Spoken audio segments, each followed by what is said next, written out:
Hi, everybody. I'm Steve Ford, the Chief Executive at RCOT, and it's a real pleasure to welcome you this evening to the prestigious 2025 Elizabeth Casson Memorial Lecture.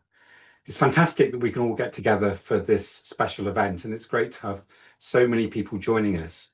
I was going to say, well done for dragging yourself in from such a sunny evening, but I bet you a lot of you are sitting in your gardens with your computers or phones listening to this lecture, and yeah, why not? Although we may not be able to see each other face to face, remember you can use the chat tab to connect with one another, use the questions tab to submit questions to our Casson lecturer, because we have got time later on for a short Q&A session. So just a reminder a little bit about this lecture and its history. It was first held in 1973. The annual lecture is held in honour of Dr. Elizabeth Casson and her contribution to the occupational therapy profession. As the first woman awarded a medical degree from the University of Bristol in 1919, Dr. Casson introduced occupational therapy to England, and in 1929 established the first occupational therapy school, Dorset House in Bristol. So it's in recognition of Dr. Elizabeth Casson's commitment to further occupational therapy that we award this lectureship to an RCOT member whose peers consider them to have made and still to be making a significant contribution to the profession's development. Our lecture is an opportunity for the chosen speaker to talk about a topic that is important to them and to the profession. So I'd like to invite Therese Lebedis to introduce this year's 2025 Elizabeth Casson Memorial Lecture. Thank you, Steve. Good evening, everyone, and I'm delighted to have the opportunity to introduce the 2025 Elizabeth Casson Memorial Lecturer, the inspirational and influential Dr. Charlie Chung. Charlie's a consultant occupational therapist in stroke and also serves as the allied health profession's strategic stroke lead for the NHS Lothian. A visionary leader within the occupational therapy profession, and his expertise and engaging manner were key factors in my decision to nominate him to present the 2025 Casson Lecture. Charlie's career began in 1990 after graduating from the Queen Margaret University in Edinburgh. He's worked across both physical and mental health settings in the NHS and local authority. And during 5 years in the United States, he developed his specialism in stroke rehabilitation. And on returning to the UK in 2001, he completed his MSc and PhD, focusing his research on executive function and cognitive rehabilitation after a stroke. His clinical expertise, combined with a strong evidence-based approach, has led to frequent invitations to deliver presentations and workshops. He has a natural ability to inspire others through his teaching, encouraging the adoption of innovative and research-informed practice in occupational therapy. In his clinical work, Charlie excels at translating academic knowledge into meaningful, practical innovations in service delivery.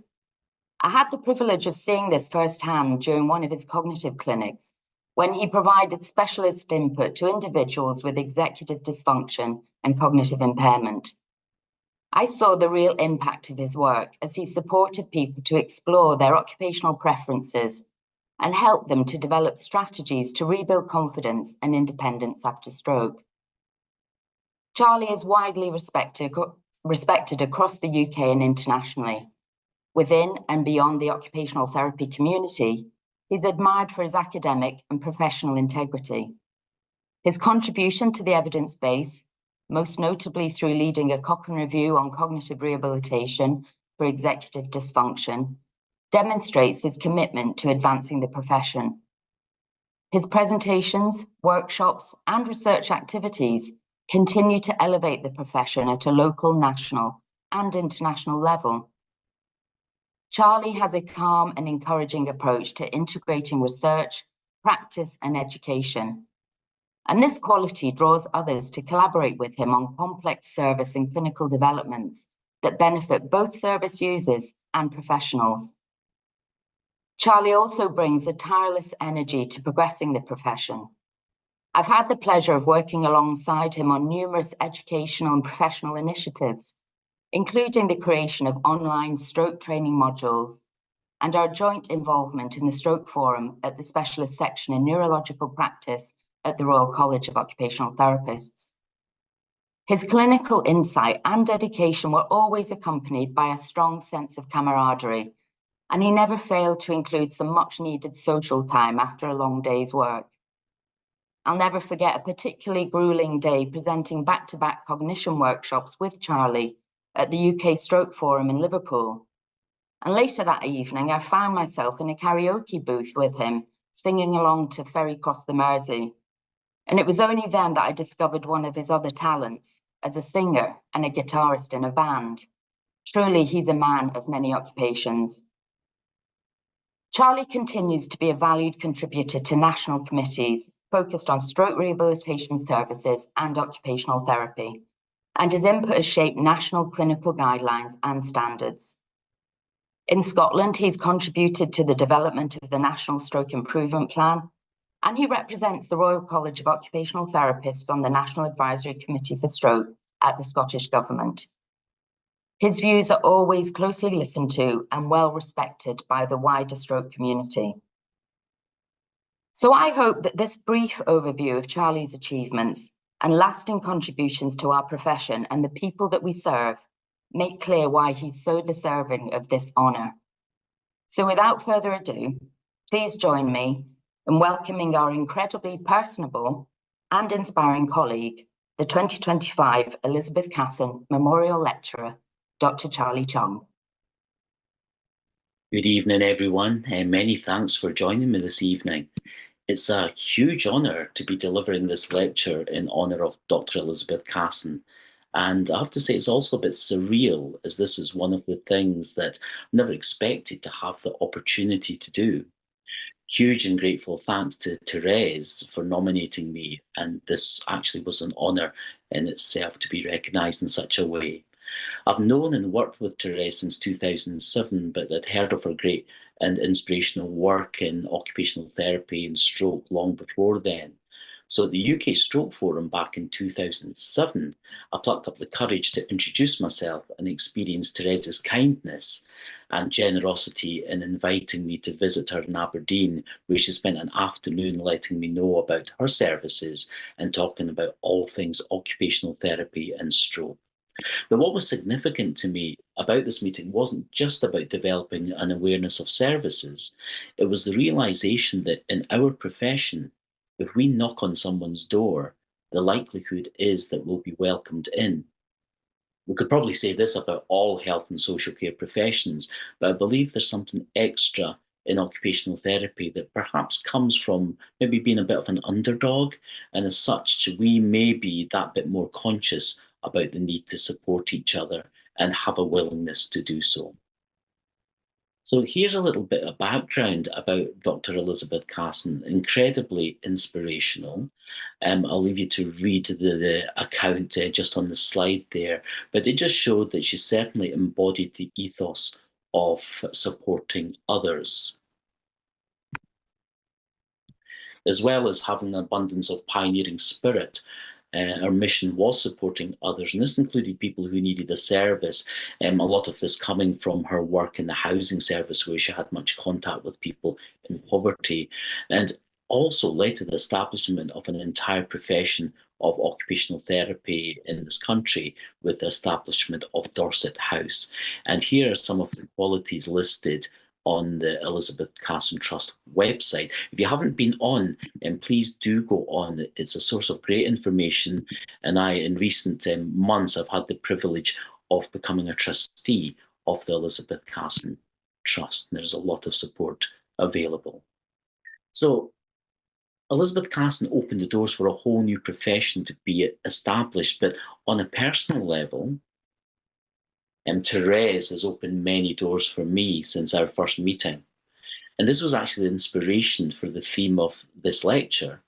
Is it just basic etiquette? Is it good manners to open doors for others? Or is there something more deliberate and altruistic about why we do it? Also, do we realise when we do open doors for others, the potential impact that this can have? And actually, how much are we aware of when others are opening doors for us, and do we willingly go through these doors, or is there something that holds us back? And thank you as well to the Royal College of Occupational Therapists, the Council, for selecting me. I know that there are many incredible people who are nominated every year, so to actually have the opportunity to do this is incredible. I can't thank you enough. So this slide here, really some door expressions. It's nothing more than just to emphasize I'm using doors as a metaphor for opportunity, whereas we have the doors representing many things. For example, an open door can symbolize opportunity, while a closed door can indicate exclusion. A door slightly ajar can imply possible opportunity if you're willing to take it. What's on the other side of the door? Threat or something positive. Knocking softly on the door or hammering on the door imply differences from gentle request to demand, and knocking also indicates a request for permission to enter, even when a door is not in situ. Now, I remember a series of tweets that was put out by a gentleman who'd entered a hospital, and he was given an account of his whole journey after coming through accident and emergency and in the ward. And as part of that, I always remember, it struck me that he tweeted about how when he had curtains pulled around his bed, that many of the staff would come, and although there was nothing to knock on, they would still mime the knock and actually just say knock knock for entering. So the whole metaphor of door and the symbolism of door is wide and varied.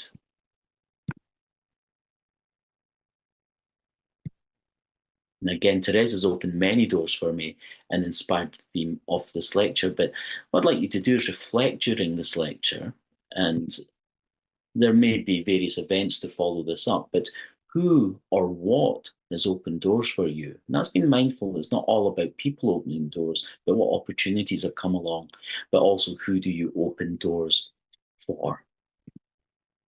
So to give you a bit of context, I've included just a little short section about my career here, so you can see where a lot of this is coming from. And I hope during this lecture to actually go through the story of my career, but also look at the learning and all the doors I've passed through, and for you to think about, what might be useful for you. Are there doors that you've not gone through that might have been an opportunity? So I'd like to be able to say that I entered the profession from recognizing that the values of occupational therapy resounded with me, that the belief that people need occupations and defined as valued activities to be healthy, but when health is threatened, occupations can also be used as therapeutic means to restore health. And the knowledge and skills of any occupational therapist include the analysis of activities to inform the formulation of therapeutic programs, utilizing occupations as treatment, and designing adaptations that enable people to perform activities and thereby restore their health. I would love to be able to say that, but I have to be honest and say that I had actually very little idea what occupational therapy was when I joined. In fact, during the interview, I was asked if I'd visited a physical place, and I had to be honest, I really didn't know there was any physical aspect of occupational therapy. But being honest, I think they took pity on me and they says, okay, just you visit a physical place, come back, and you should be okay for coming in. So I don't look back, and I do feel fortunate that I may never have gotten into the profession at all. But entering the world of occupational therapy at Queen Margaret College, that's Queen Margaret College back in 1990, with a friend from the same year, Linda, right on the left there, and not only became exposed to a greater understanding of what the profession does and the theories driving it, but it wasn't until I was working as a registered occupational therapist that the conceptual models resonate with me. And part of this lecture is going to include that, and I'll return to that later. My first job was on a mixed rotation, and again, feeling very fortunate because the mixed rotation in Fife at the time was both mental health and physical experiences. So it was a kind of well-rounded experience. My main interest at the time was mental health, so that led me on to taking a senior post in mental health, then a developing service within council, being part of mental health teams in the council with the social workers, but also, and this is something that gave me a lot of satisfaction, although it was hard work, being part of substance misuse team. Then this led on to the contract for working in the USA. A wonderful experience across 5 different states. The green stars indicate where lived and worked. Wife Jacqueline, who's also an occupational therapist, and her son, who was 18 months when we went out. We toured around for just under 4.5 to 5 years. We spent doing that. But big learning around this, because being away from the UK gave me such an appreciation of it when I returned. So saw the UK with new eyes on a return back in 2001. Across the USA, I'd seen examples of the best and worst services, and at its best, I loved the focus on rehabilitation and seeing patients from the start to close of the days. Often it was a 7 a.m. start, first therapy sessions were starting there, and it just carried on throughout the day. But standards were variable, and being away from the UK, I could see everything that the UK, that the services offered is perhaps not available to people in the US, and that we perhaps take for a little bit for granted in this country. But above all, I appreciated the experience of spending nearly all of my time in rehabilitation facilities providing active rehabilitation to restore function, as adaptive equipment was actually less of a thing there because people really just had to go and buy things themselves. So I think I experienced the best and worst in various different systems of service delivery made me naturally question my next roles when I came back to the UK. So in returning to the UK, I was fortunate to be offered my first job in stroke, and from then on, the scene was set. Not only to deliver services as a senior occupational therapist in a very integrated multi-professional team, because this was all very new at the time, but within a culture of service improvement where questions were welcome and supported. And again, it's a reflection point in your services, which I'm sure that most, if not all of us, are working under huge pressures now. The landscape has changed so much over the last 20 years. Is there still room for questions in development, or do you feel you're just under the cosh working day in, day out with no room to develop? So the fallen doors that I'm going to be talking about were then opened. I'll talk about each one with the learning that I experienced and the recommendations that I might suggest for others in the profession. The research door figured quite early on. It wasn't something that I ever really considered before going out to the US. And in a parallel with my career, the next slide I'm going to show some significant events which led me to ultimately do research as part of a master's and then PhD, but all the time working full time and integrating that learning into work. So in the early 2000s, evidence-based practice was gaining momentum at the time. We had some key occupational therapy researchers who were doing brilliant work, in the years before that, the years a previous Elizabeth Casson Memorial Lecture, Dr. Avril Drummond, was one of these people, very inspirational. And I attended my first open meeting of the Scottish Intercollegiate Guidelines Group, the Sign 64 Stroke Guideline, which was just about complete in 2002, and this was a consultation meeting. So as an occupational therapist, I have to say it was wonderful to see the A, the highest grade given for recommendation for occupational therapy, which was generated from Lynn Legg's Cochrane Systematic Review, which showed the effectiveness of occupational therapy in activities of daily living training for people with stroke. Incidentally, Dr. Marion Walker, as she was at the time, delivered the Casson Memorial Lecture at that time called Past Conditional, Present Indicative, Future Indefinite. Great title.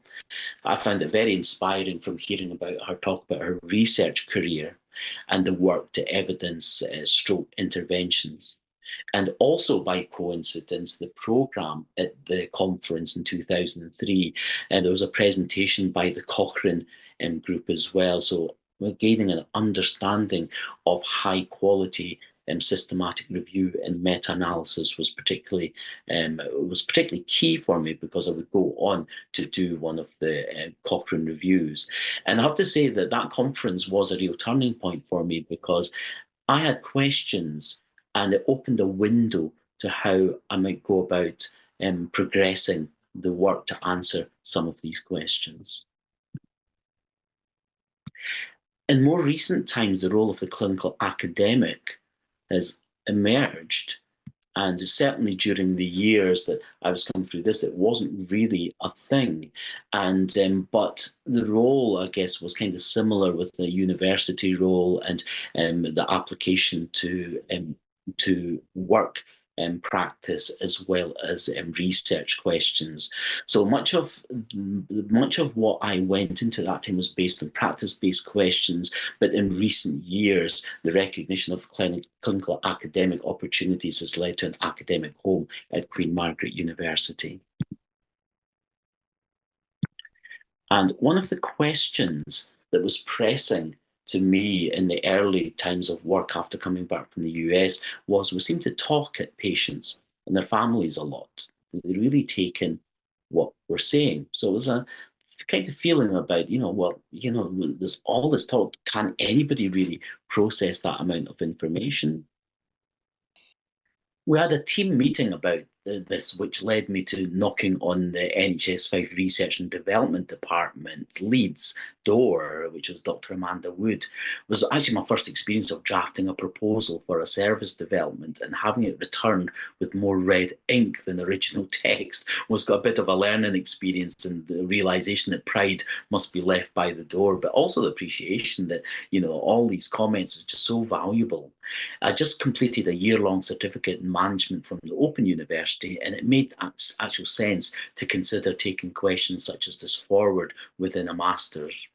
And this was one of the most significant doors to open for me, as the master's provided a good grounding in research, as well as most of the modules being applied to my work.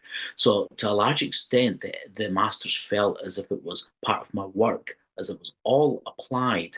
And the question of information provision became a triple module focused on the exploration of factors related to leading a multidisciplinary team in a flat hierarchy, meaning that all members had the same level of authority. There was none of us that had any authority over the others.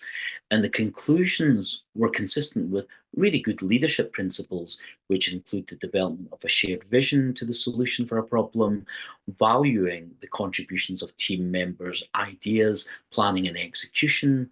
But the question of the effectiveness of information provision was taken forward in a dissertation, which was a pilot randomized controlled trial comparing video feedback with verbal feedback on a dressing task with patients in the acute phase of stroke. I'm actually very grateful to Dr. Tanya Campbell for this. She introduced me to these concepts and the concept of executive function at this stage. And although I think that occupational therapy service now really recognise executive function, wasn't so recognised at the time. I'll say a few things about it now, as this will link into the next parts of the story and the lecture.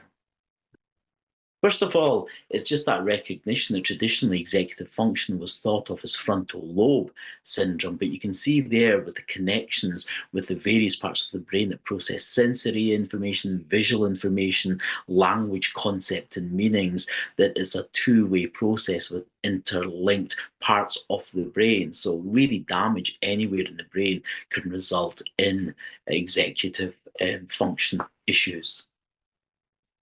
With this study, cohort study of 30 people who were video recorded putting on a polo shirt. They all had a stroke and then were video recorded 3 months afterwards. What was found was that those people with an upper limb weakness only, cognition was okay, tended to be able to adapt and dress themselves independently. Those people who had cognitive challenges only, but no arm impairment, were able to pretty much carry on the way they had done. It didn't change the way they were able to dress, but it was the group of people who had both a cognitive change and upper limb weakness who tended not to get back to independence. And in the conclusions, there were things like inattention and apraxia, perhaps. But overall, I regard the suggestion here is that it was executive function in terms of the problem solving, organisation, planning, etc., that may have impacted on that group's ability to get back to independent dressing. So what this led to was the door to knowledge and expert practice. And I said at the beginning that it's not just all about people opening doors, it's realization and the importance of conceptual models again in neuroanatomy both came into frame at the same time.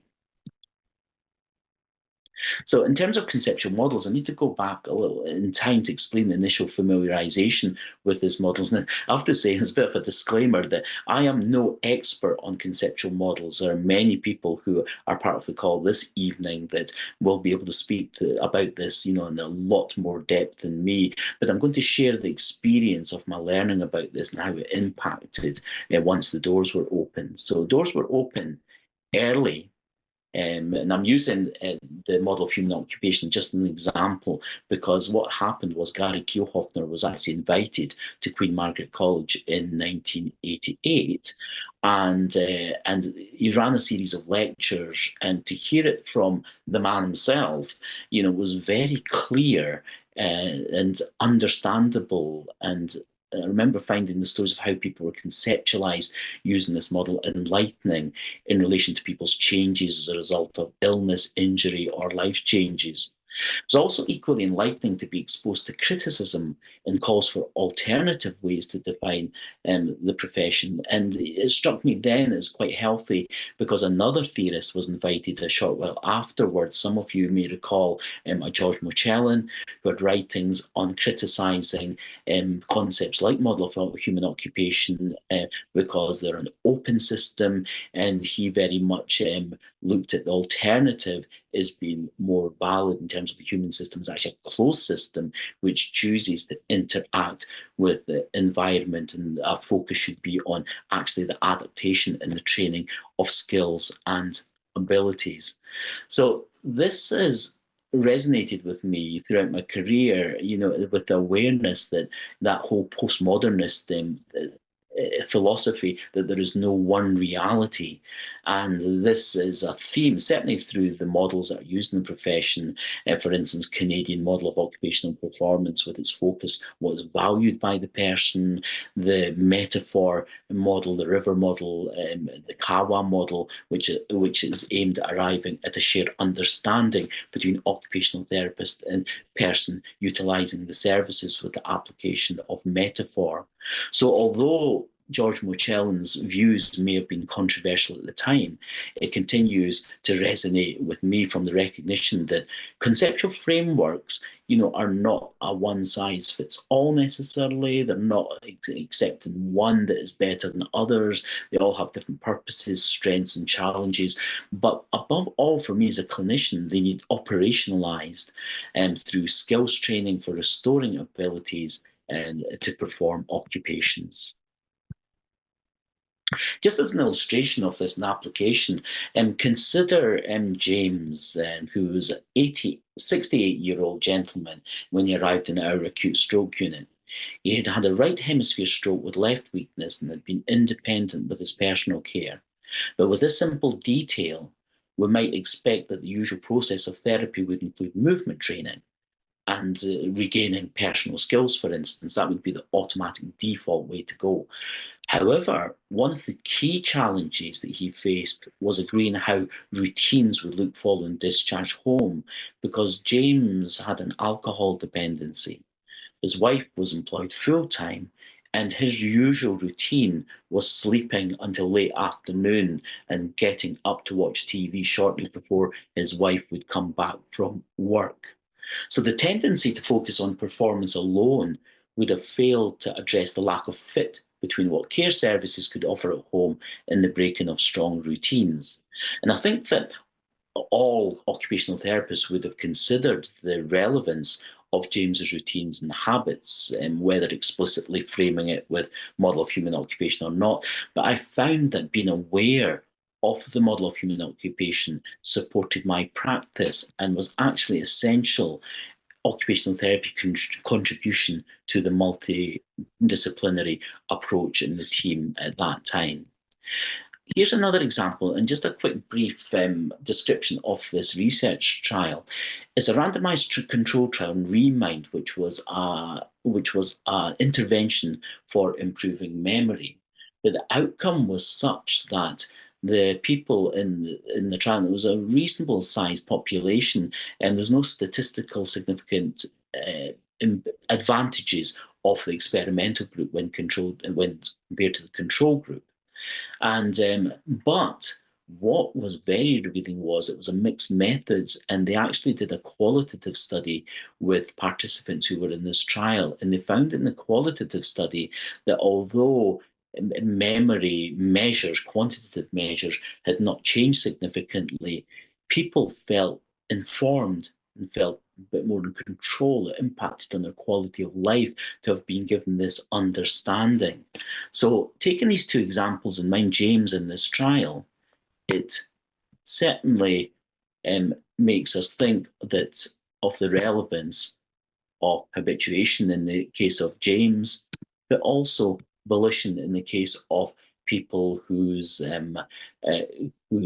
feeling of quality of life and their control, etc., had improved through the information and participation in the trial. So it was always a reminder that it's not just all about performance. There's other elements of the human occupational being, if we use that term, that need addressed as well.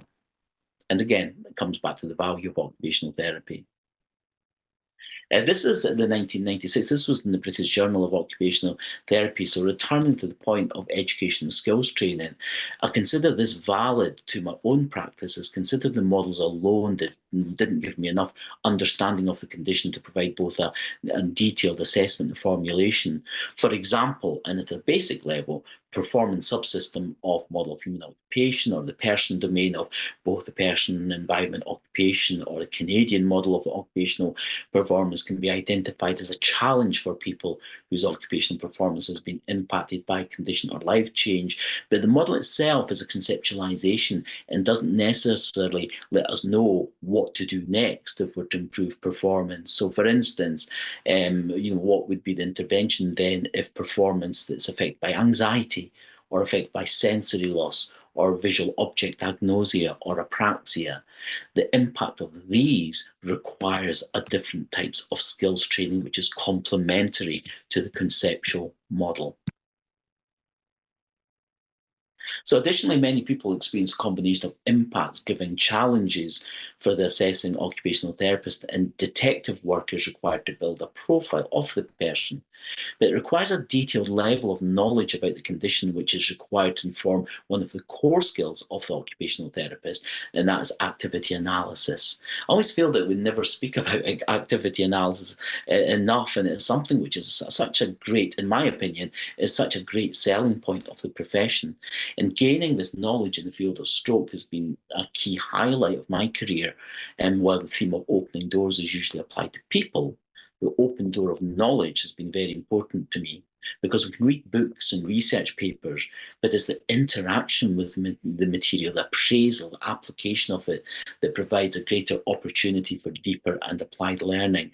And when I embarked on the Masters to answer the questions from my practice, I hadn't expected what an advantage this would be to my clinical practice as well. So I'm therefore grateful for the opportunity to share the story of my research and subsequent impact on my clinical practice. This is just, and very briefly, this was just an account of the randomized control trial, the pilot that I did for the dissertation. And it ran into problems because it only recruited 7 participants in the months I had to recruit, because the acute stroke services were just moving so quickly by then, but the inclusion criteria were quite tight as well. But I was very grateful to see the paper that was published by Schmidt in 2013, and it was a randomized control trial, around 60 participants, where one group had video feedback after a kitchen task, and the other group just had verbal feedback, and they demonstrated a statistically significant effect of video feedback, with that group making fewer errors when they performed the kitchen task again. So that, in a way, answered my effectiveness question. But my journey was then on to executive function and really looking at the questions of, well, actually, how do people use information? Is there ways to optimize that, knowing that after stroke and many other conditions that the thinking ability is going to be affected?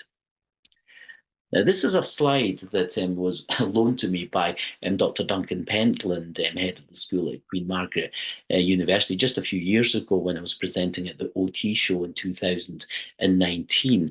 And there was conversations that we're having service-wide at the time about, is breaking things into component parts reductionist?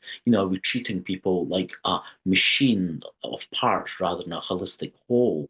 And this was a nice representation about how, in order to understand somebody, we need to analyze. And that is the arrow on the left coming down, the tools to understand an occupational being. We analyze, we look at all the different aspects of a person through an occupational lens.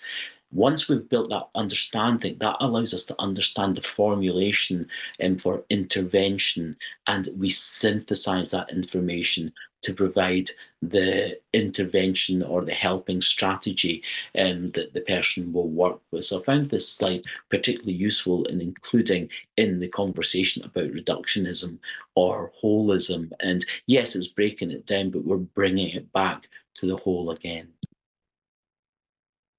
And this then led on to PhD, two different literature reviews. One was quantitative, which the Cochrane review was part of, looking at the various interventions, which had to be categorized. There was a lot of work around this, and it actually took 3 years to do, of categorizing the different components of executive function and the various outcomes that were used, the tools that were used, and what component they were actually measuring. This review that I'd undertaken, and also the other review of neuropsychology and the different models, really sparked off a passion for neuroanatomy. And as I continued to work full-time in stroke services while working on the thesis, I realised the value of the neuroanatomy from being able to apply it to my assessment, particularly when it wasn't clear what combination of effects an individual might have been experiencing, which was affecting their occupational performance.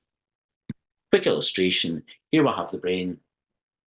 In short, traditionally, executive function was thought of as frontal lobe syndrome. So you look at parts like the anterior cingulate, the prefrontal cortex, towards the front of the brain, without considering the rest of the brain, but knowing how it interacts with connections from information that's coming in through vision, through sensory parts of the brain, and how it needs to feed forward into the executive processes. We can see that damage at various areas of the brain are probably going to affect executive function in some way.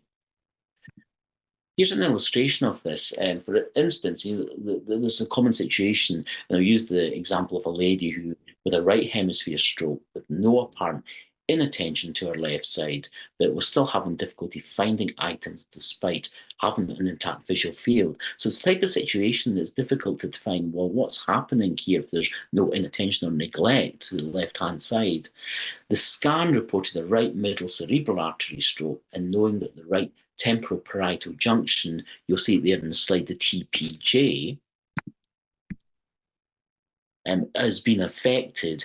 The responsibility of the TPJ in the brain is for moving the attention, the control of the direction of attention. So if that was damaged, it was possible then that this lady had an attentional difficulty, not an inattention, but a difficulty controlling her attention. So clues like that from assessment would then lead on to more focused, more targeted types of interventions.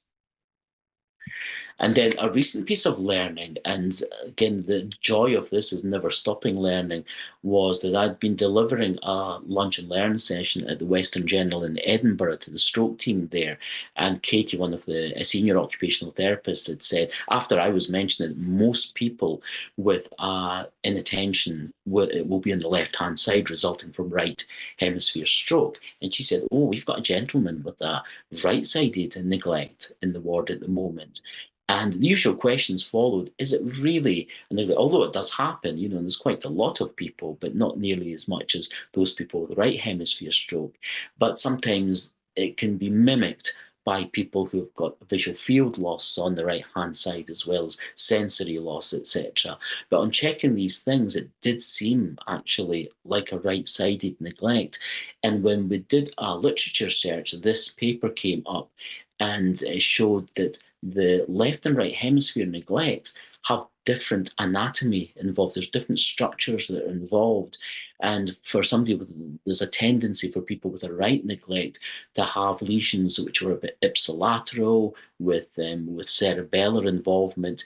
And when we looked at the gentleman's scan who was in question, we discovered that he actually had this profile. There was some thalamic involvement, but there was ipsilateral involvement as well as cerebellar involvement. So again, adds to the toolkit of knowledge for clinically reasoning from scan information, in addition to the functional observational performance information that we use. So there was a eureka moment that came about, because the trouble with doing a literature review on this scientific book type knowledge is that it just seems so clear cut. It's science. There's no debate, not like the robustness of a clinical trial.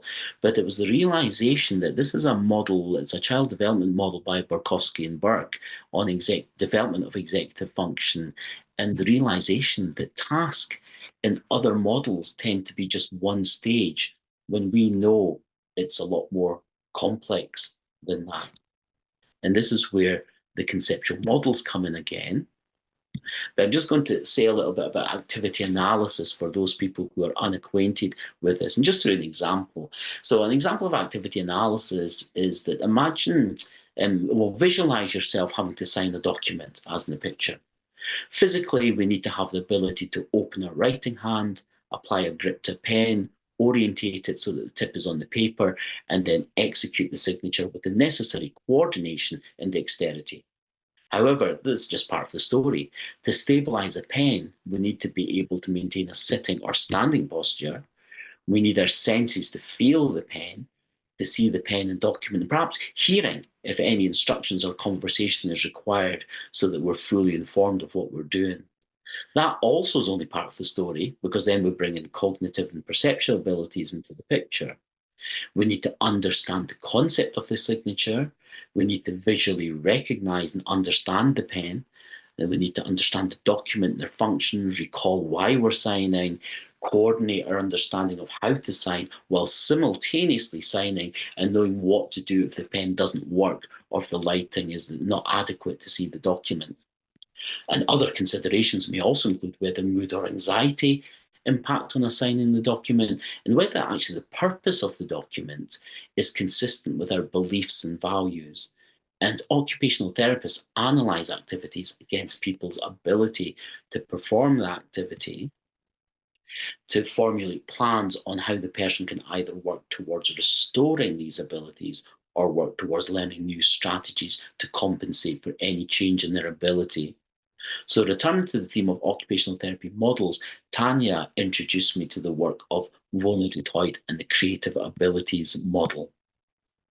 This is just one aspect of it. It's called the client engagement framework, for want of a better phrase. But rather than tasks just being something we do, she defined 5 stages for the independent completion of a task. And the first stage is task selection, because if somebody doesn't choose a task, then it doesn't get done.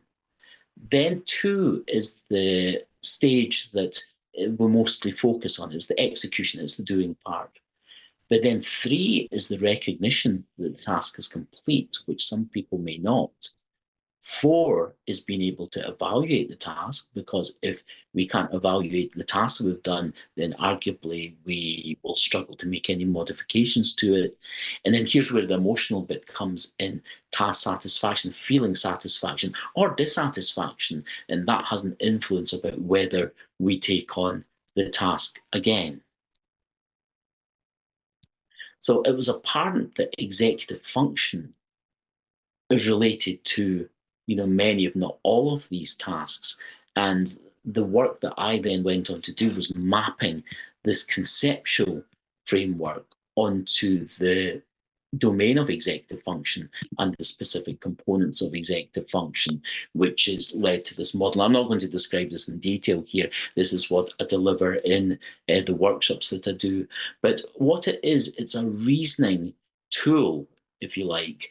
And the tool is that if somebody is not performing a task, having difficulty, and it's not down to attention or memory or other factors, this it may be helpful in defining whereabout in the task they're having issues and what executive components may be related to this. So for instance, if a task is novel, complex, difficult, requires correction of errors or is dangerous, then arguably that requires executive function.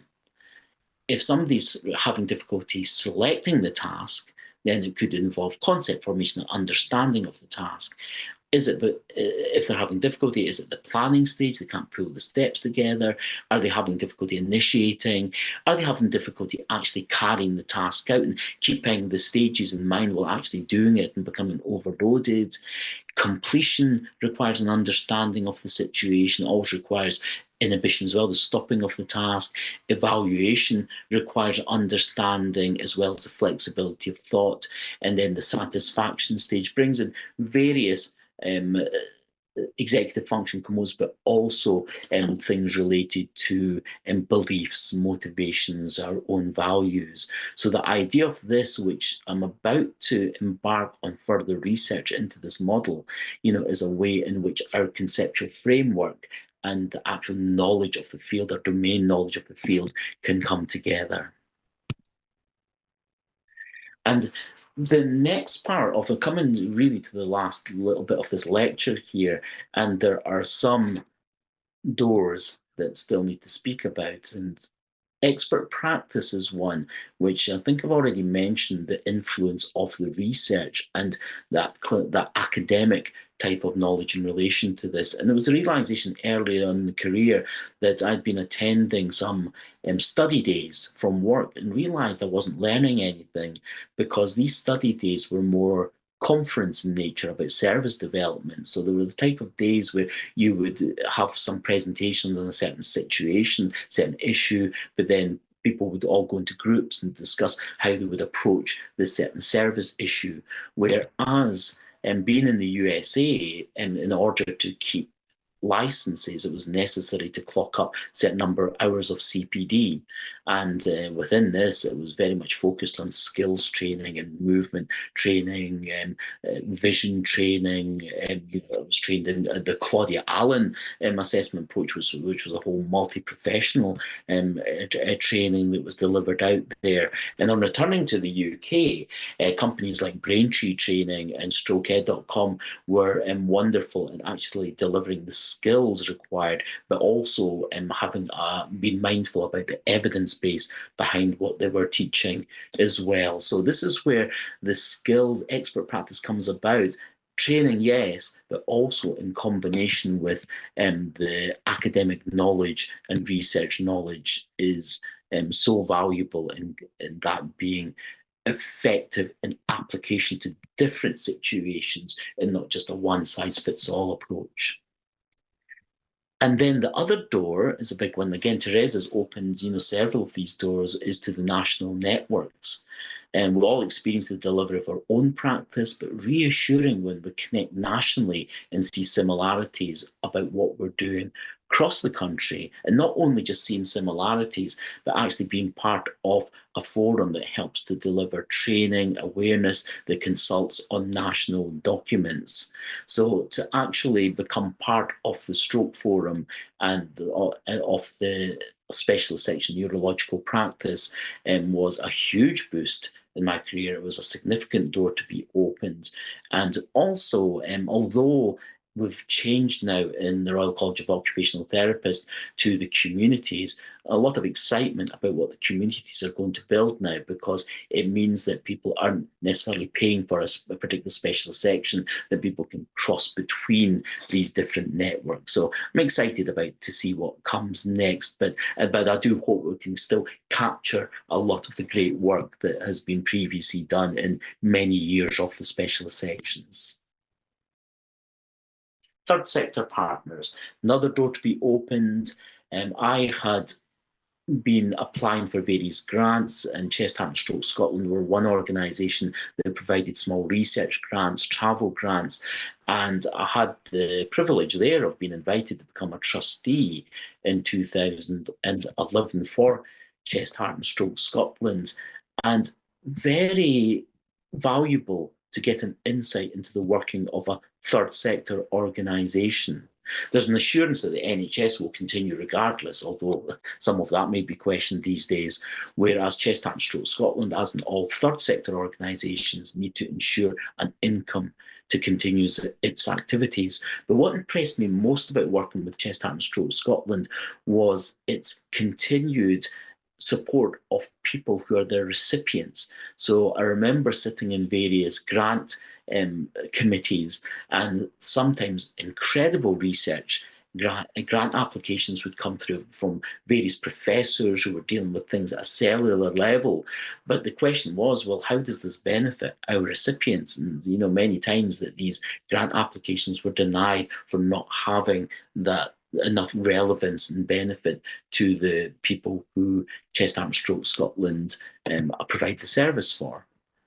And the other organisation, Stroke Association, became involved with the UK Stroke Forum, which goes from strength to strength, and the realisation that there was a huge network in the country, and also inspirational in that people like Professor Marion Walker and Avril Drummond, have been chairs of the conference committee, which is very inspiring and great recognition for occupational therapy.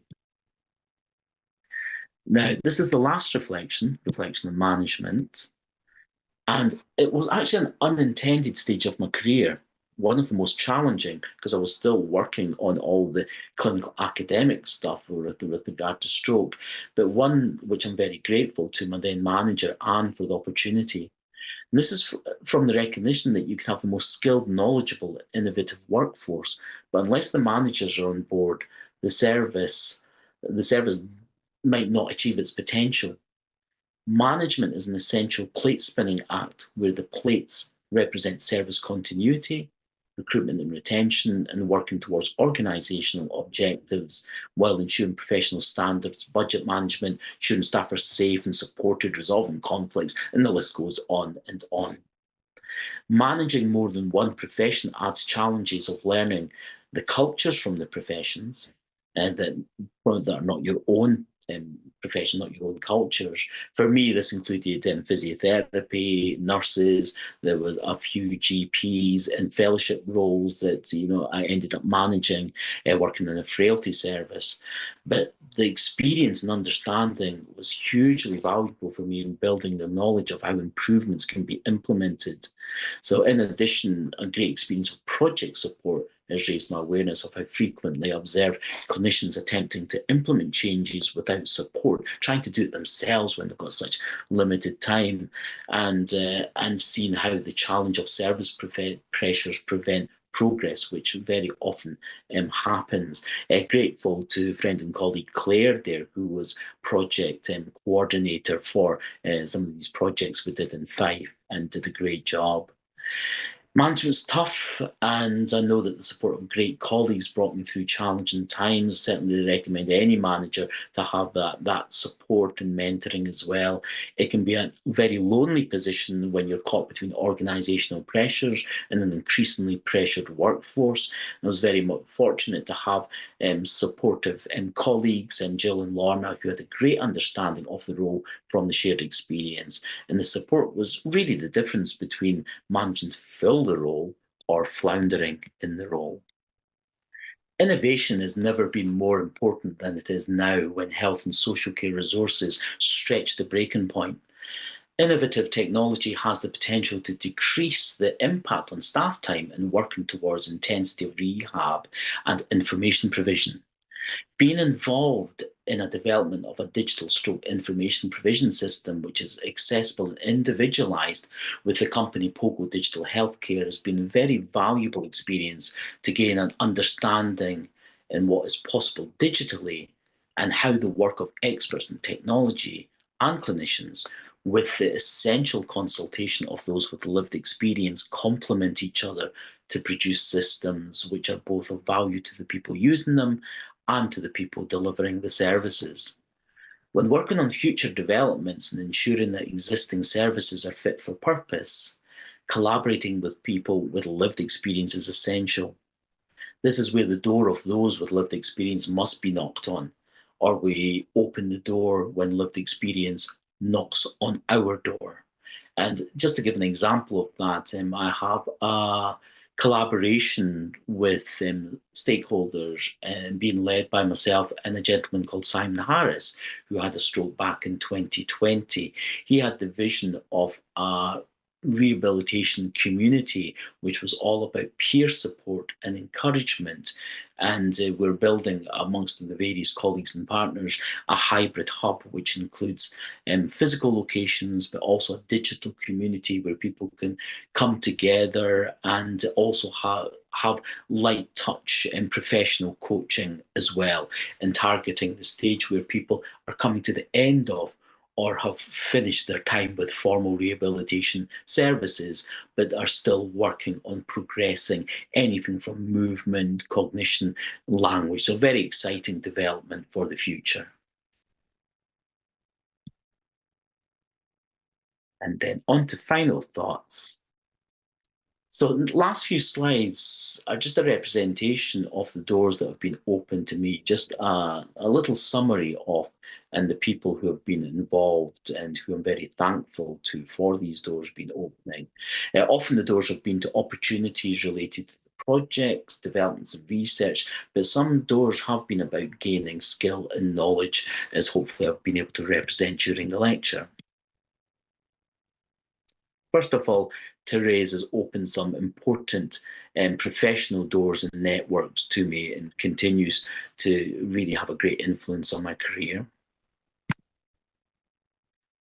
Here are my two supervisors, along with Dr. Brian Durward, who was my supervision team for my PhD. Tanya's on the left, and Alex Todd Hunter Brown, who's Alex Pollock then, but is now an associate editor of Cochrane, and owe them an awful lot, for the years we spent undergoing the PhD. Very close committee here. These are the committee members, past and present, of the special section neurological practice, who had a big impact across the country, and also colleagues in the Scottish Eastern Regional Group. And that was refreshing as well, because then for me, it wasn't just about stroke. This was about all conditions in occupational therapy across our region.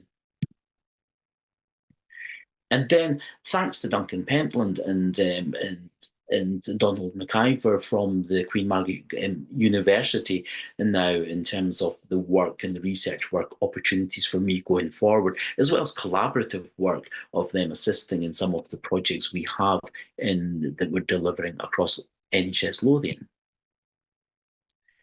And again, although management wasn't the intention, we're having the picture there, Anne, manager, Claire, project manager, and my colleagues Jill and Lorna, who were just all essential in the management journey that actually went alongside all the other academic research stuff.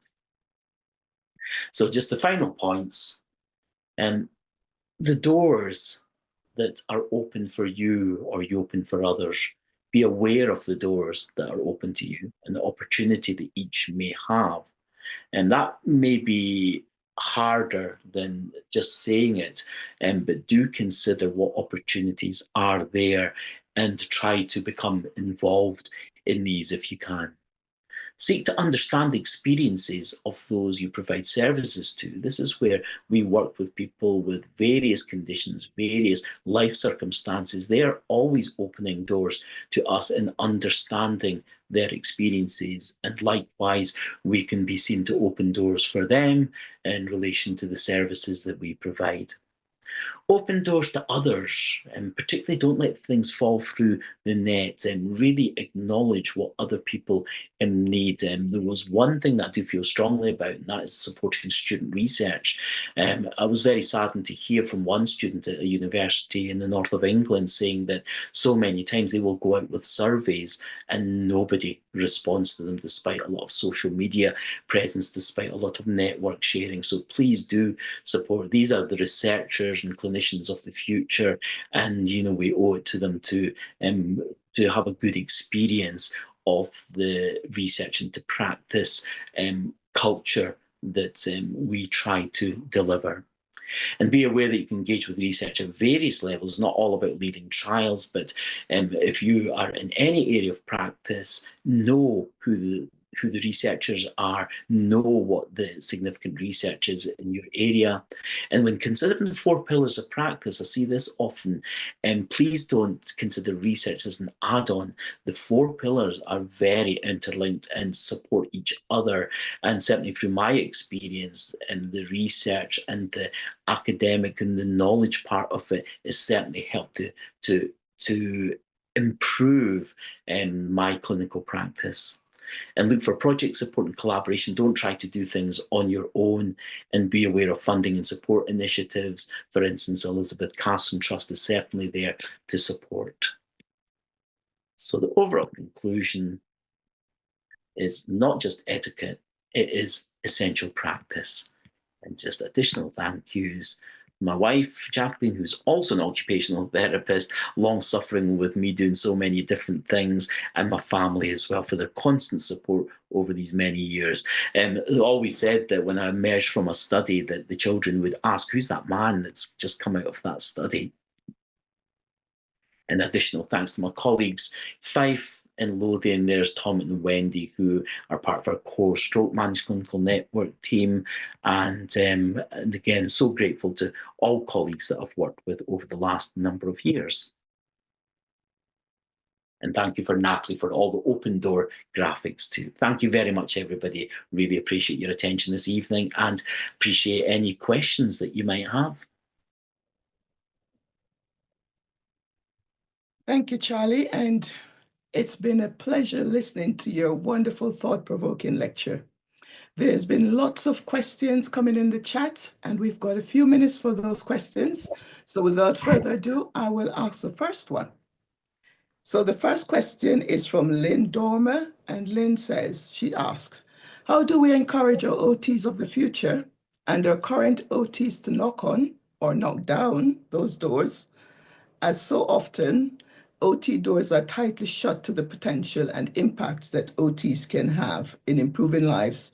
Those doors are more often open to our nursing and medical colleagues. Where do we start? Wow, thank you, Death, and thank you, Lynn, for asking such a powerful question. I think it's so significant. There's so many answers to this, it's such a big question, actually. One of the key things, and I do know, Lynn, and it's from an organizational perspective, I feel that it's a real responsibility and drive of the profession to have occupational therapists in positions of seniority and management. And we've seen some of that in practice, because in health and social care partnerships, at one stage in Fife, the area that I worked in before Lothian, actually the management, of the various teams at one stage were all occupational therapists. But that's a kind of easy way to answer. And, it's appreciation that there's more than that, because when you're in that position of authority, you often have to balance the needs of an organization with what your profession or what your particular services may need. So a big example of that is hospital flow. Huge pressures at the hospital. So when you're in these positions, it is knowing that a lady with a fractured pelvis has been waiting in an ambulance for 20 hours compared to the need for rehabilitation of specific individuals while they're still in hospital, because it's essential preparation. So they're not easy. It's not an easy answer to give, but certainly it's a good starting point to have somebody with an occupational head-on to be able to help to address an organisation, to help address some of these challenges. The other parts of that answer are that credibility often comes from research into guidelines, and then the observation of these guidelines over bigger networks and organizations. So again, it's just repeating the message that don't regard research and impact of guidelines as something separate, that's part and parcel. And probably the third part of this, and again, I can say so many parts of this, is that be aware of your connections to government, because that is sometimes where the impact can be felt, when elected members understand and get on board, and that means the possibility of funding and finance, without which it can be very difficult to make changes. So hopefully that these thoughts are are relevant to your thinking, Lynn, but I do know that there are huge challenges for services across the board in relation to this. Thank you, Charlie. So our next question is from Simon. And Simon asks, can you comment on the fact that the site of stroke damage is still the predominant subject of inverted commas characterizing stroke, NOT? The interrupted brain networks like the CEN, DMN, SN, etc. Ooh, that's an interesting question. Thank you, Simon. It actually is a very good question for representing sometimes the conflict we feel in occupational therapy when we are going down the lines of diagnostic routes. And Simon's question, I think your question is, that's even more specific about the focus on where the damage is and what the effects are. And I think it highlights our need, although that's one thing, in the profession, it really is all about how any individual's occupational performance is impacted. And there's another ongoing conversation that relates to this, and that is why do we follow the medical model of having specialists in certain areas that are about diagnosis, and when in fact we should be looking at how people are presenting, what their situation is, and if it involves an occupational challenge, then any occupational therapist can get involved in that. A personal opinion I have on that is it's a balance that we maybe haven't found yet. I don't think I have found it, being part of stroke services. I love working with people with other presentations and conditions, even people without conditions. It's a situational thing. But yes, I think if the intention of your question, Simon, is related to, again, getting back to that reductionist thing, yeah, I think that's a very good point, and we should be looking at the person and how the whole person interacts with their whole environment. And I think it's healthy to question the ongoing challenges, the fact that we are down medical silos in much of our practice. Thank you, Charlie. So the next question is from Teresa Pinnell. And Teresa asks, as an OT apprentice student about to graduate, what advice would you give me and my fellow cohort peers about how to embark on a career as OTs? Oh, Teresa, that's a lovely question, and all the best when the time comes and when you and your colleagues graduate from university. One thing springs to mind, and it's always particular when people are come out and they're rotating new graduates, and you will see a lot of things that need to be changed. You'll identify practice which maybe isn't optimum. You will probably observe, after coming from your learning in university, the whole concepts and perhaps the core philosophies of the profession being challenged by service pressures. And what I would say is, when you're embarking on your career, think of the long game.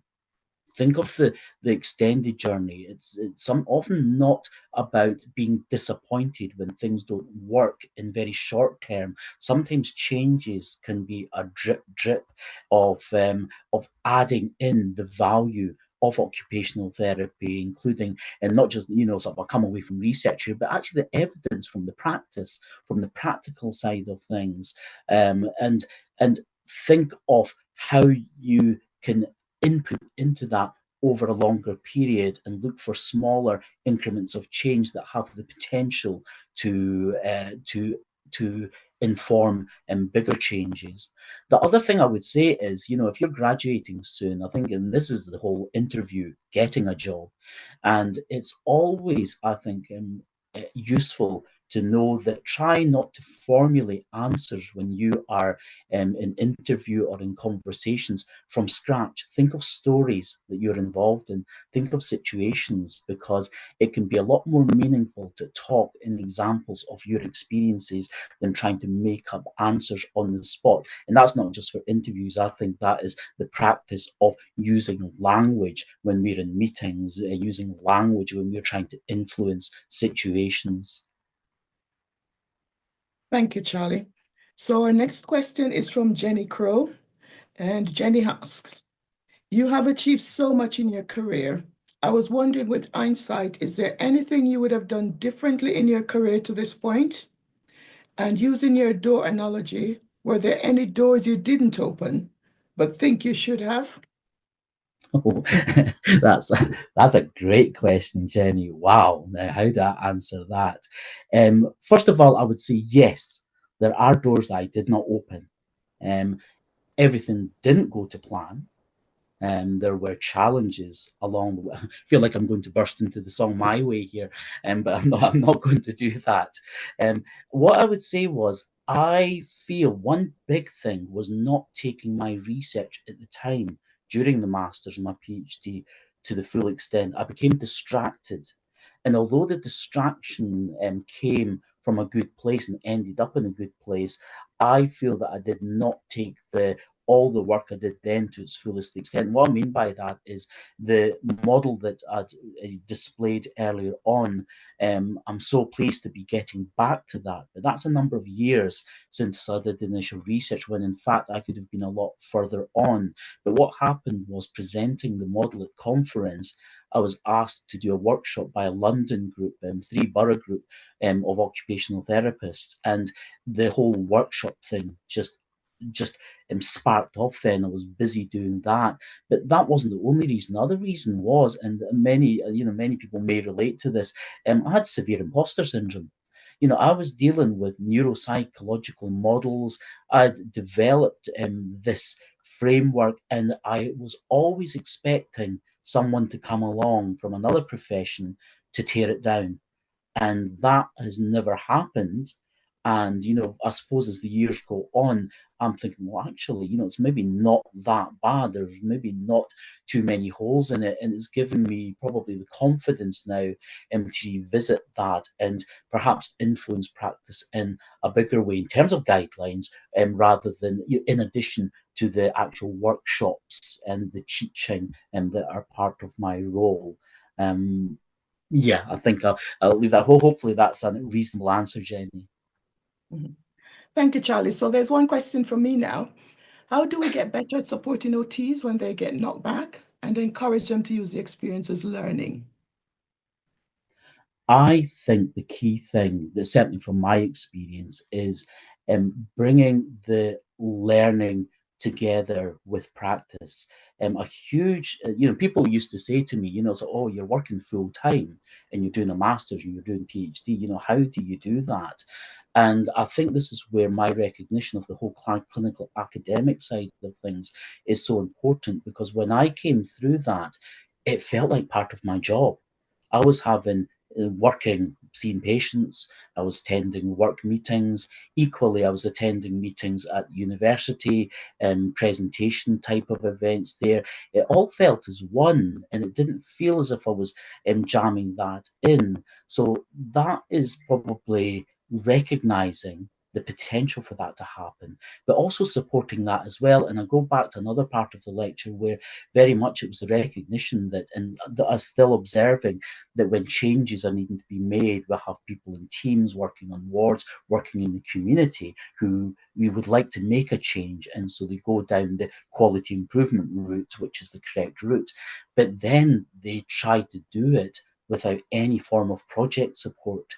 And so the more that we can not train people in project management, because again, that's loading on their time that they don't have, but to look at that kind of wraparound principle of somebody's doing a project, let's draw people in whatever organization we're in to support that. And it's incredible how much is out there. There's a picture of Tom and Wendy and I, and part of the Managed Clinical Network, and Tom is our education coordinator.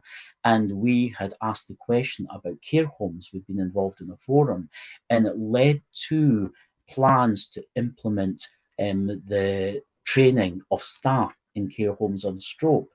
But what came along with that were our quality improvement and our education academy colleagues who just came and became involved in this.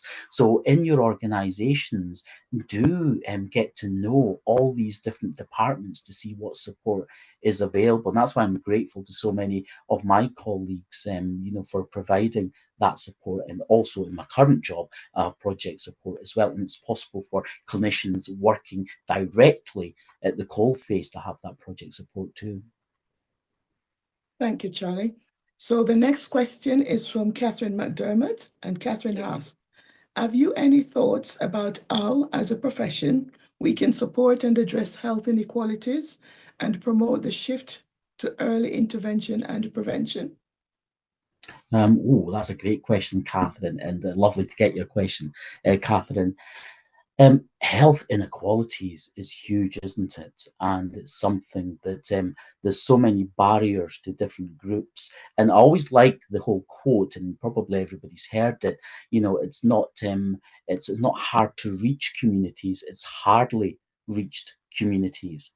And part of that, I think, is really gaining an understanding of communities, wider communities, but also building in that consideration from the outset.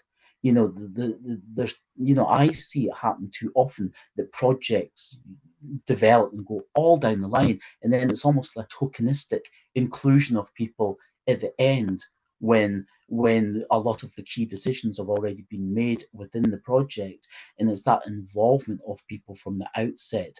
And again, it's another big question. But some elements of the question I think of in terms of, for instance, the aspects of digital equality, for instance, balancing, not just assuming that everybody has access to tech and able to get online. There are cultural differences between different groups as well.